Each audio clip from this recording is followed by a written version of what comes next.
was one of the most surreal experiences of my whole career. Even watching the trailers now, I can't quite comprehend that that's actually me. You know, it's a huge honor to be back here because I kind of feel like this is where my Spider-Man journey sort of kick-started, you know, and it feels like only yesterday that I was here announcing the title, and now it's amazing to be here debuting the trailer, and it's just, I'm so proud of this movie and everyone that was involved. I'm so proud for them, for what they've achieved, and I'm just excited for people to see a little bit more of what we've done. It's really exciting. I mean, I feel guilty because we're still finishing up the movie, and I still have a lot of work to do, but it's really exciting to be here, and I can't wait to show the trailer on just a massive screen. I mean, there's nothing more exciting than having Spider-Man join the Marvel Cinematic Universe. We got a taste of that last year in Captain America: Civil War. I think in many ways he stole the movie, and now we get to see his first standalone feature in the Marvel Cinematic Universe, and that's something that we geek out about very hard. As a fan myself, I always wanted to make a movie that showed what the MCU would look like from a ground level perspective, and now I get to do that through Peter Parker's eyes. So there's going to be so many things for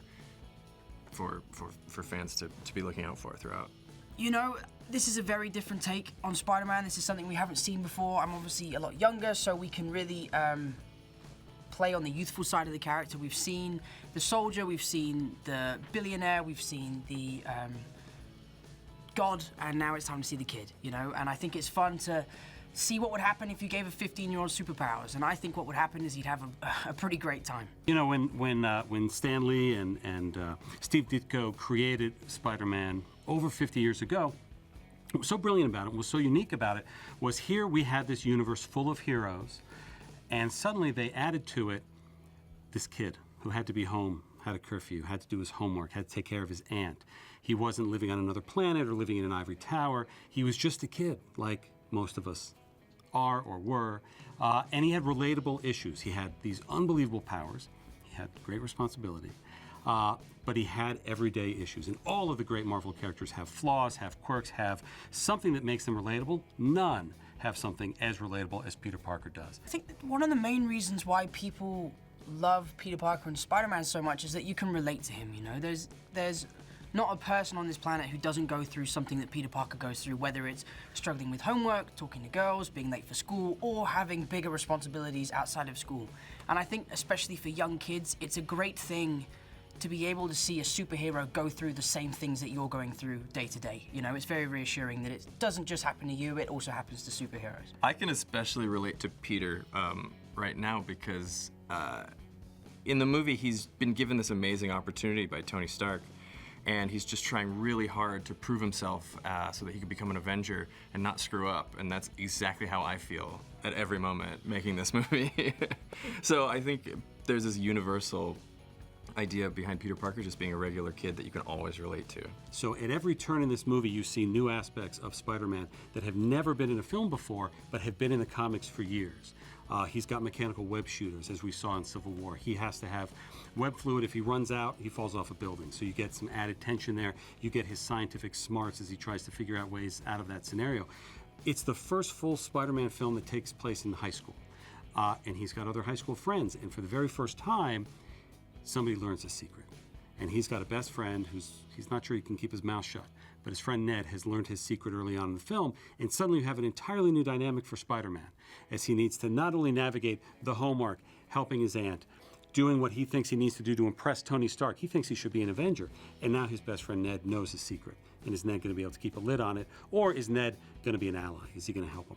Sounds great because he's so, he creates this sort of natural empathy where you just feel for him, and you can see what he's going through in his face, and he just has this very relatable quality, and also he can just do a backflip. So like, he is Spider-Man to me. I mean, it's nuts, dude. It still doesn't feel real to me now. You know, everyone keeps asking me what it's like working with Robert, and it was one of the most surreal experiences of my whole career. Even watching the trailers now, I can't quite comprehend that that's actually me.